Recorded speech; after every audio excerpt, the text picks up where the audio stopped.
va se poser une question simple. Mon patron est-il mon ami? Doit-on marcher main dans la main pour le bien de l'entreprise, pour le bien de tous?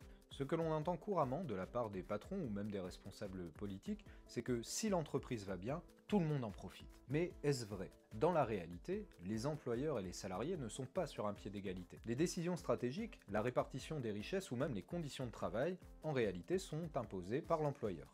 Mais qu'en est-il du petit patron? Peut-on vraiment comparer un artisan ou un gérant de PME avec Bernard Arnault qui se rémunère via le CAC 40? Commençons par un point de vue général. Un patron, qu'il dirige une petite ou une grande entreprise, reste confronté à une réalité économique qui est celle de dégager du profit. Et nous l'avons vu dans une précédente vidéo, le profit ne tombe pas du ciel, il est le produit de la plus-value générée par le travail des salariés. Prenons par exemple une petite entreprise du BTP. Un patron embauche 3 ouvriers et il facture ses clients. Sur le chantier, la valeur que les ouvriers créent est bien supérieure au salaire qu'ils perçoivent. La différence entre ce qu'ils produisent et ce qu'ils gagnent va dans la poche du patron. Cette différence peut également être réinvestie, mais toujours sous contrôle de l'employeur. Et si cette petite entreprise rencontre des difficultés, ce sont les ouvriers qui vont trinquer. Augmentation du rythme de travail, heures supplémentaires non payées, ou pire encore, gel des salaires. On entend souvent dire que le patron trinque aussi, qu'il se paye moins, que ce serait lui finalement la variable d'ajustement. À vrai dire, si l'entreprise rencontre une difficulté, le patron peut subir une perte de revenus, mais ce qu'il ne perd pas, c'est son capital. De la même manière, le fait qu'il se paie moins ne signifie pas qu'il perd à proprement parler des revenus, mais que pour un temps donné, les marges sont moindres. C'est un choix temporaire qui revient à l'employeur, ce ne sont pas les salariés qui décident finalement que le patron percevra moins. En réalité, les revenus sont simplement différés, pas perdus. Lorsqu'il y a une baisse d'activité, ça veut dire tout simplement qu'on diffère les marges qui seront dégagées et que le patron les récupérera éventuellement plus tard. Il n'en va pas de même pour les salariés. Les salariés ne verront pas leur salaire qui augmente une fois que l'activité aura repris correctement. En d'autres termes, il n'y aura pas de rattrapage sur le travail supplémentaire qu'ils auront pu fournir pour la reprise d'activité. Par ailleurs, cette illusion repose sur l'idée selon laquelle le patron serait un salarié comme les autres. Or, le patron ne se rémunère pas seulement en argent, il peut aussi se rémunérer par exemple par des avantages en nature, par des dividendes différés, ou encore par des prêts avantageux ou des aides publiques aux entreprises. Autrement dit, la taille de l'entreprise ne change pas le fond du problème. Tant qu'il y a un rapport salarial, il y a exploitation. On entend souvent « si l'entreprise va mal, c'est mauvais pour tout le monde ». Mais si c'était vrai, pourquoi voit-on des licenciements alors que les entreprises font des profits, comme Carrefour par exemple? Pourquoi observe-t-on également des baisses de salaire et des hausses de dividendes de l'autre côté? Prenons une TPE qui travaille en sous-traitance pour un grand groupe. Elle est souvent sous pression. Le grand groupe lui impose des délais et des prix bas. Pour rester rentable, du coup, l'entreprise demande plus de sacrifices à ses salariés. Résultat, c'est l'ouvrier qui subit la pression et c'est le grand groupe qui capte les profits. Tout ça pour dire que les TPE et les PME ne sont pas un problème en elles-mêmes, mais qu'elles sont intégrées à un système qui écrase les travailleurs à tous les niveaux. Par ailleurs, beaucoup de petits patrons entretiennent l'image d'un patron sympa. Vous savez, c'est celui qui vous paye une bière à la sortie du travail. Ils travaillent parfois eux-mêmes sur le terrain et partagent les difficultés de leurs salariés. Mais cette proximité n'efface pas le rapport de subordination. En effet, qui décide des salaires? C'est l'employeur. Qui décide des horaires, des embauches et des licenciements? La réponse est toujours la même. Et enfin, qui touche les bénéfices en premier?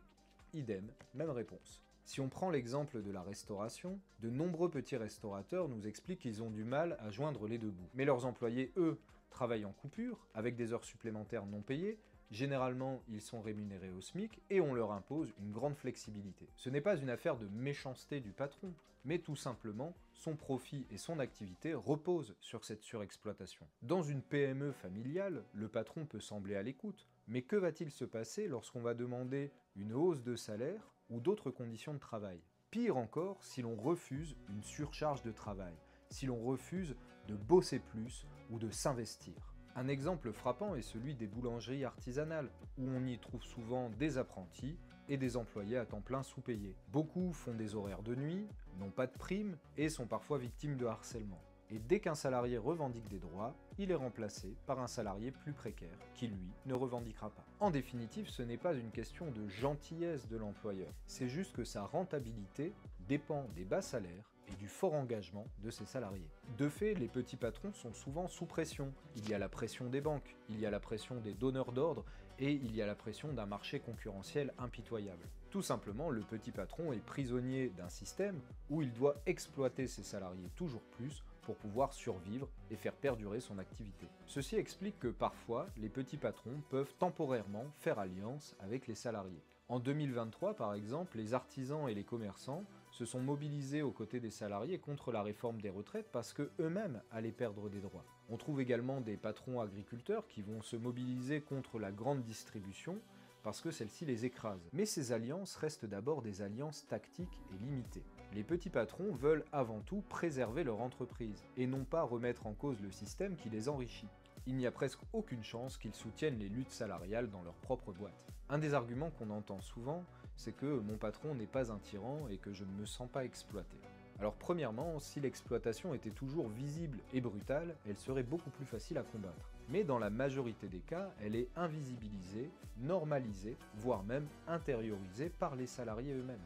L'image classique du patron exploiteur, c'est celui qui crie sur ses salariés.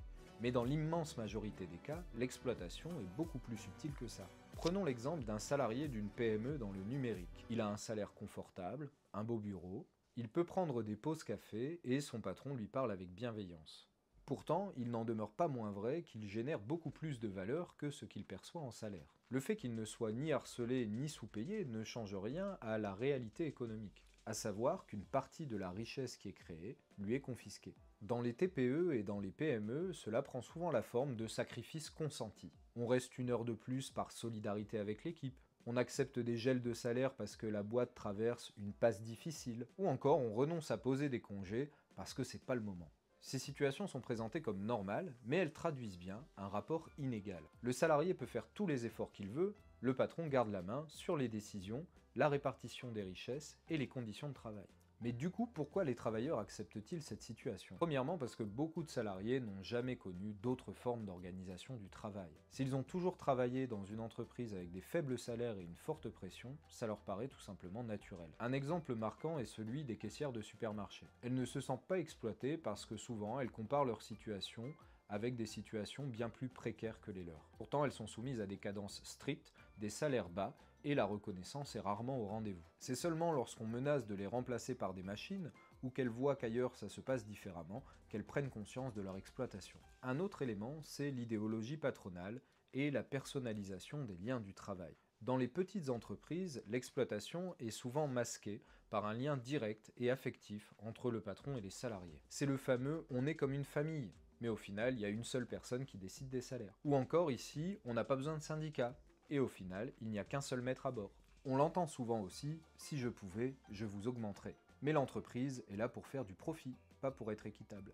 Un exemple typique est celui des commerces de centre-ville. Les entreprises dans ces boîtes travaillent souvent avec des heures supplémentaires non payées et une flexibilité énorme. Le patron est sympathique, et du coup, ils acceptent des sacrifices pour aider la boîte. Mais au final, ce ne sont jamais eux qui décident, ni même eux, qui profitent des bons résultats. Quand le chiffre d'affaires augmente, ça ne concerne qu'une seule personne. Un autre élément qui empêche de prendre conscience de l'exploitation et de lutter contre, c'est l'isolement et la peur du conflit. Dans les TPE et les PME, il n'y a souvent ni syndicat, ni représentant du personnel. Du coup, chaque salarié pense que sa situation est un problème individuel, pas un cas général. Et de l'autre côté, il hésite à revendiquer, par peur de perdre son emploi ou tout simplement d'être mal vu. Mais l'exploitation n'est pas une affaire de ressenti. On peut ne pas se sentir exploité et l'être quand même objectivement. Si on prend le cas des auto-entrepreneurs, c'est particulièrement visible. Les auto-entrepreneurs se disent libres parce qu'ils n'ont pas de donneur d'ordre direct, parce qu'ils ne sont pas confrontés immédiatement à un patron. Et quand on y regarde de près, ils sont soumis aux plateformes comme Uber ou Deliveroo, qui sont les réels donneurs d'ordre. Ce sont eux qui fixent les prix et les conditions. Du coup, les auto-entrepreneurs travaillent souvent plus qu'un salarié, pour un revenu instable et sans aucune protection sociale. Le statut d'auto-entrepreneur est d'ailleurs largement employé aujourd'hui pour contourner le contrat de travail. Et c'est seulement après coup que les auto-entrepreneurs se rendent compte qu'ils sont plus exploités qu'un salarié classique. L'exploitation n'est donc pas une affaire de mauvais traitement visible. Elle repose sur un système où la valeur créée par le travail est captée par ceux qui ne travaillent pas.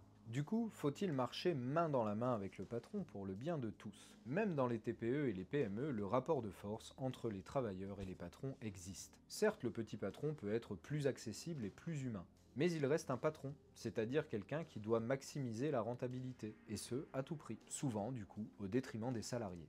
L'histoire le montre. Si vous prenez les congés payés qui ont été gagnés en 36, les patrons y étaient totalement opposés. Même chose pour les 35 heures. Les PME criaient à la catastrophe. Enfin, le SMIC, qui est une conquête sociale, pas un cadeau du patronat, est sans arrêt remis en question comme étant un obstacle à l'embauche, c'est-à-dire qu'il faudrait payer toujours moins. En d'autres termes, les avancées sociales n'ont jamais été obtenues par la bienveillance des patrons, qu'ils soient petits ou grands. Elles ont été arrachées par la lutte collective. Alors mon patron c'est mon ami? Bah non. Mais si je m'organise, il devra me respecter. Du coup, syndique-toi.